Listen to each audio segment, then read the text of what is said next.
us. People who are different from us is a quite accurate definition of the concept of diversity, which goes way beyond the binary and narrow debate of male versus female.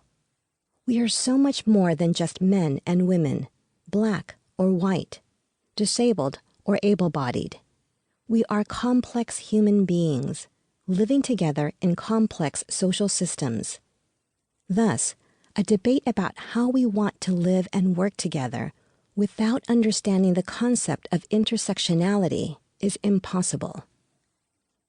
Kimberly Crenshaw, distinguished professor of law at the UCLA School of Law, who introduced and developed the concept of intersectionality, describes its impact as follows. It's basically a lens, a prism, for seeing the way in which various forms of inequality often operate together and exasperate each other.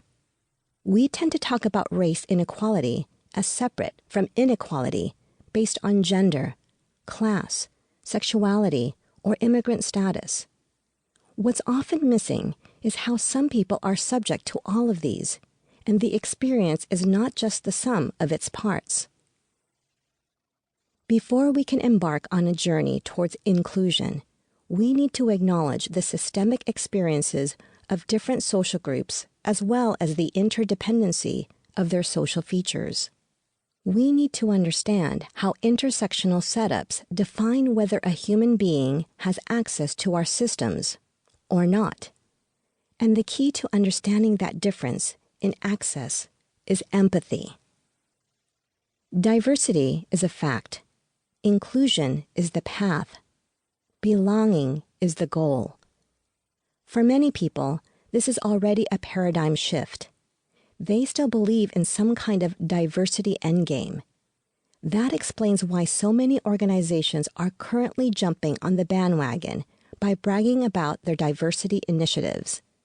But what they are actually doing has little to do with a fundamental change of systemic frameworks. Instead, they are feeding their own culture gaps. Organizations can be privileged too. It's the privilege of interpretation many companies claim for themselves. They interpret their own approaches towards being fair and inclusive far too optimistically. One might call that practice pinkwashing, adding to what organizational change theorists call the culture gap. The gap between the culture as intended, CAI, and the culture as practiced, CAP. This gap between talking and doing can become very dangerous for an organization. Once the gap becomes too big, companies can implode. Many companies still believe in the tail of the pipeline. They think that just by adding women or POC to their pipeline, the whole system will change. But representation does not automatically lead to participation. Quite the opposite is the case, actually.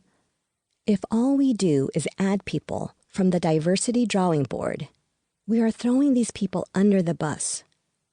Organizational cultures often work like an immune system. They attack every outsider who does not belong. Inclusion is hard work, especially because diversity itself can be very demanding, exhausting even. Not only do we have to overcome our biased assessment of people and circumstances, we also need to find intrinsic motivation while doing so. Extrinsic metrics alone, however, are not enough to change the practice of unconsciously installing and upholding exclusive, in-group-oriented monocultures. At some point, we need to believe in what we are doing. Apart from financial or political aspects, we need to embrace the idea that it is the right thing to do to create systems based on equal opportunities.